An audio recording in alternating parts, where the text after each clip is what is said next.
Ladies and gentlemen, welcome to another episode of League Chat with the Stat. Thank you very much for joining me on a brand new episode this week. Going through all the talking points for the finals week 3, 2 cracking games, and we now know who is going to be in the grand final. Before we start, guys, just so you know, this episode is brought to you once again by Latitude Accountants. Now, knowing the boys at Latitude Accountants very well, you just know that when you speak to them, you know they're born to be accountants. They're big Bulldogs and Power supporters, and they'll be able to help you with any of your accounting needs. So tune in and give them a call to Mick or Pat, 0298909040 and 02 once again 98909040. Thank you once again, as I said, for tuning in another week. Rabbitohs 36 defeated the Seagulls 16 to book themselves into the grand final. Mate, good performance from the Bunnies. I really thought that they were able to contain Tommy Turbo extremely well, considering the form he's been in all year. And look, I thought the Rabbitohs dominated field position extremely well. You know, I think the inexperience of the Seagulls really kicked in this game, and just got some of their stars to really have a blinder for the Bunnies. You know, Cody Walker had a cracking game, 2 tries. Scored that beautiful try off that grubber kick from Damien Cook as well. Blake Taffy, look, I really want to credit him. He's been playing some phenomenal football since coming in at fullback and taking the spot of the choice. He's been playing some great football. Now, he's actually a halfback, a 5-hour halfback, and you can usually run a team around. So for him to be playing at fullback and the way he's been playing has been outstanding. So big credit to him and a credit to Wayne Bennett again, the greatest coach of all time. There's not even a debate about it. As much as I love Bellamy and what he's done, I just think that Bennett is the best coach of all time, knows how to get the best out of his players in these trying times and circumstances. And the Rabbitohs booked themselves into a grand final. You know, Wayne Bennett's last year as well, so it's very very good to see that from the Bunnies. But with the Seagulls, look, they did struggle at times. You know, in the first half, they had 2 tries that they were disallowed. One by Ruben Garrick and one by Tommy Turbo. And they weren't as polished as they were in previous weeks, and they obviously struggled to come back after having those 2 tries disallowed. And look, they again with the Rabbitohs, they were just phenomenal. And for the Seagulls, they struggled to beat another top 4 team once again. So, look, a great season from the Seagulls all up, which we'll get to at another time. But I thought they played really well leading up to the game, and then just kind of dropped the ball in this game as well. So, Rabbitohs, the first team to book themselves in the 2021 NRL Grand Final. The Panthers 10 defeated the Storm 6, and probably one of the best games I've ever seen, especially defensively. I just thought it's phenomenal defense from Panthers. You know, Storm on their day score about 4 or 5, maybe even 6 of those tries. But honestly, just great work from Panthers. The way they hustled in defense, the way they shut down so many opportunities, especially when they were on the verge of scoring. Phenomenal. I can't fault it. It was very, very, very good. I know they're playing very wounded. TPJ went down. James Fisher-Harris went down. Clearly looked a little troubled. Edwards with that ankle leg issue, and To'o as well didn't look as comfortable, but they just all ripped in for each other, and they played some of the best football defensively that we've seen all year. For the Storm, they were actually ridiculously bad. I can't believe that they saved their worst performance for last. In this game, you could see that everything they tried to do just wasn't working, and errors upon errors upon errors. I mean, they finished the game with 18 errors. It's a very uncharacteristic performance from the Melbourne Storm. A lot of people are saying that they're chokers. Yeah, pretty much. You could say that, considering that they went 119 straight this year. And then to lose right before the big dance, I think is extremely disappointing. And there's the poor effort from all players. Losing Christian Welch and Brandon Smith in the early part of that game as well made it so much tougher. And look, Storm, they tried to come at them with everything they could. But honestly, Panthers' defense, again, outstanding. But Nathan Cleary, the vision he had from dummy half to kick it down to Steve Crichton, wow, really, honestly amazing. Great vision from him to see that opening. And he just nailed the kick as perfectly as he could. I just sat there and I was just bewildered at that. I thought it was phenomenal. So, Panthers shoot their way into the grand final, the second consecutive grand final. Hoping to have a different result this time around as opposed to last year when they lost. So, looking to be interesting to see what happens there. Now, going through all the Dally M winners for this year, and for those that have performed really well and awarded for their efforts. Player of the year goes to Tom Trbojevic. Again, outstanding year. In 15 games, got 35 points in the Dally M. So, he got Player of the Year. He got named as the best fullback as well. So, he got named in the fullback team of the year. He also got Try of the Year with the one he scored against the Cowboys, with Garrick setting all that up. So, a phenomenal year for him. Josh Morris takes out the Proven Summons medal. James Tedesco announces the 2021's best captain. Craig Bellamy gets Coach of the Year. The 2 wingers, Brian To'o and Ruben Garrick, get the 2 best wingers of the year. Isaiah Papali'i is hard-earned Player of the Year. And credit to him, he's had an absolutely outstanding season and played some cracker football, which we're looking which is going to be very excited to see how he goes next year as well. Ruben Garrick got top point scorer this year. In the centers, Matt Burton and Justin Olam take out best centers for 2021. Bit insane for Matt Burton, who's not a center, to come in and take out best center this year. Just credit to him and the football he's been playing, and looking forward to see what he can bring to the Bulldogs next year. Cody Walker, best 5'8", was pretty outstanding. Just the amount of tries he set up and line breaks he set up, he just had a phenomenal year as well. So credit to him for grabbing that 5'8" spot of the year. Cleary gets best halfback, even though he missed a few games there, but he was, just outstanding once again all year. The two props of the year, Payne Haas and James Fisher-Harris, take out props of the year, which was cracker. Brandon Smith, best hooker, have to agree. Harry Grant did come in and play some good football, but Brandon Smith was just phenomenal week in, week out this whole year for Melbourne. So credit to him, and congratulations to him for winning that. Isaiah Yeo gets best lock, and he's played some great football the last few years and really stepped it up once again this year. And Isaiah Papali'i takes out best second row as well, and joined by Viliami Kikau as the best second rowers this year. I don't know if Viliami Kikau actually was warranted for that award. I thought there were a couple other players that were a bit better. I did think Sitili Tupanua had a fantastic year for the Roosters, considering all the circumstances they had. I thought he played outstanding, and I thought he played better than Kikau at times. So very disappointing for him not to get that award. And as I said, locked off by Isaiah Yeo as best lock of the year. The top try scorer was Alex Johnston this year, and Xavier Coates wins the tackle of the year on that try-saving effort against Dane Gagai when the Souths beat the Broncos early this year. So those are the awards for 2021 Dally M. Dally M Player of the Year, as I mentioned earlier, Tom Trbojevic. So congratulations to all those involved. News around the NRL world, a lot to get through here, guys.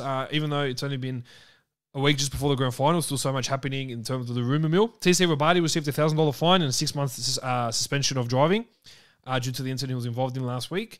Garth Brennan has been announced as the head of pathways for the Newcastle Knights, and he'll be taking care of all things junior development for Newcastle, which is good to see him back involved in the game. Roosters announced the re-signing of Nufahu White till 2023 and have signed the Bulldogs prop Renofa Tony for 2 years as well. Raiders released Ryan James as he signs with the Broncos for 2022, all confirmed.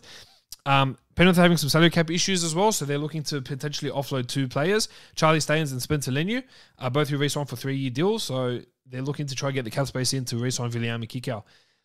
Titans are considering adding additional funds to keep Tino Fa'asuamaleaui. So he's on $500 a year at the moment. Now, with the third of the new Queensland team coming in, there's talk that he might head over to the new team and be one of the franchise players there.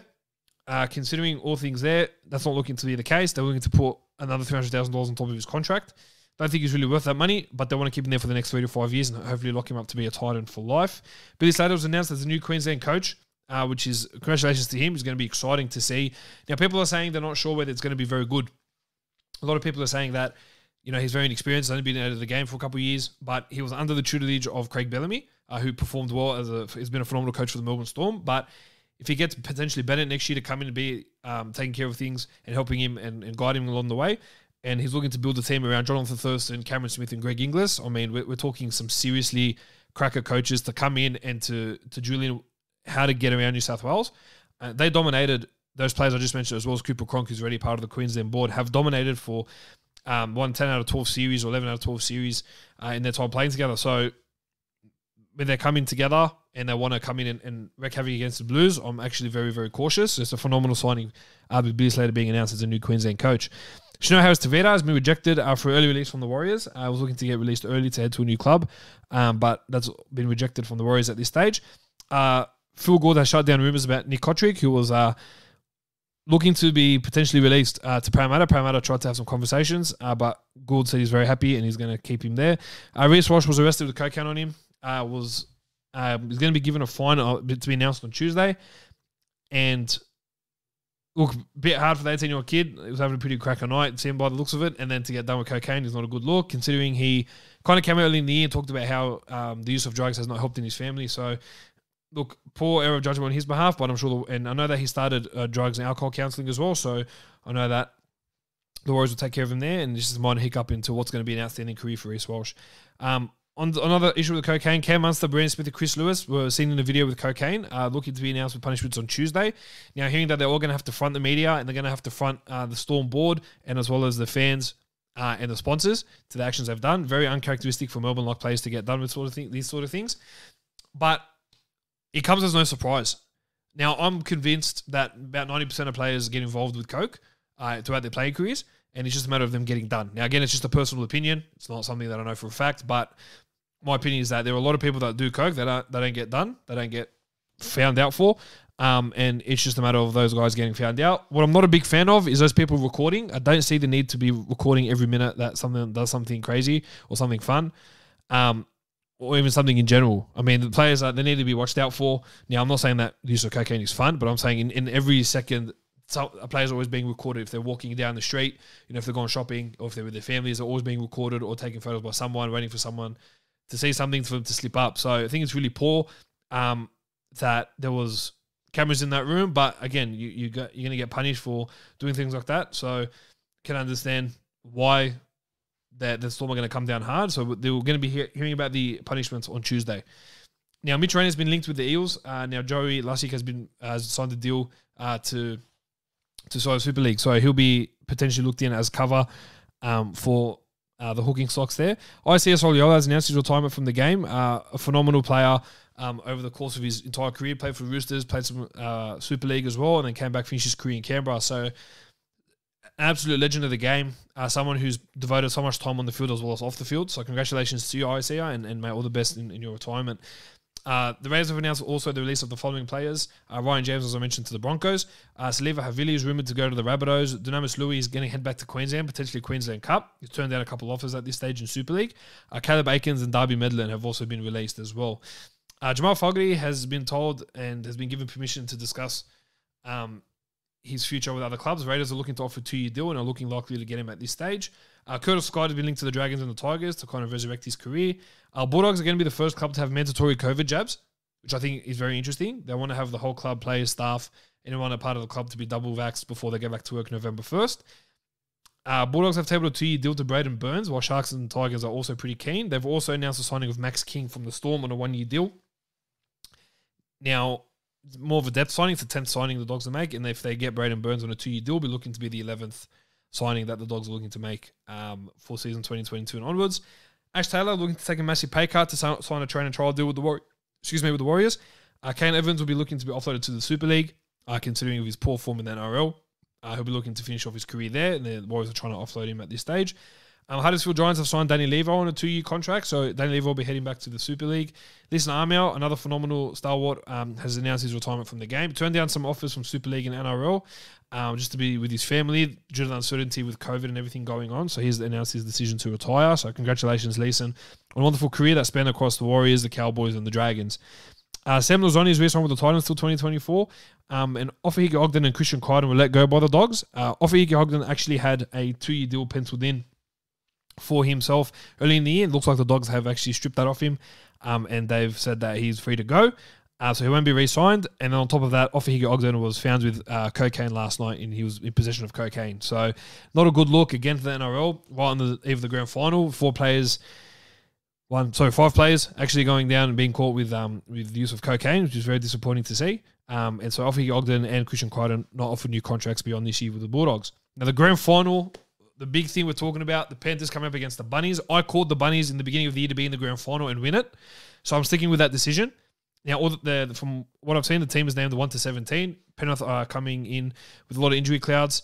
I am going the Rabbitohs by 8. I just think their creativity in attack will get them there. Reynolds' last game for the club. Benji, potential last game. Wayne Bennett's last game coaching for the Rabbitohs. So a lot happening for the Rabbitohs. But for the Panthers, I think defensively, they've been phenomenal. Rabbitohs have been outstanding defensively since they got pumped by the Panthers early in the year. So I do see the Rabbitohs winning, and they'll get that job done by 8 points. Guys, I appreciate you joining me on another episode this week. Thank you so much for tuning in. Now, what we're going to do is, you know where to find us on all our pages and YouTube as well. And we're looking to cover all things for grand final, which I'm really excited to do when that happens. And we'll discuss everything week in, week out for the next few months or so, going through all the teams' analysis as well. So while the footy season is going to stop, potentially by the end of tonight, mate, we'll keep rolling on. So, guys, appreciate you joining me once again. You have yourselves a lovely week. Enjoy the grand final. Enjoy it all, and all the best. And we'll speak to you guys soon. Take it easy, guys. See you later.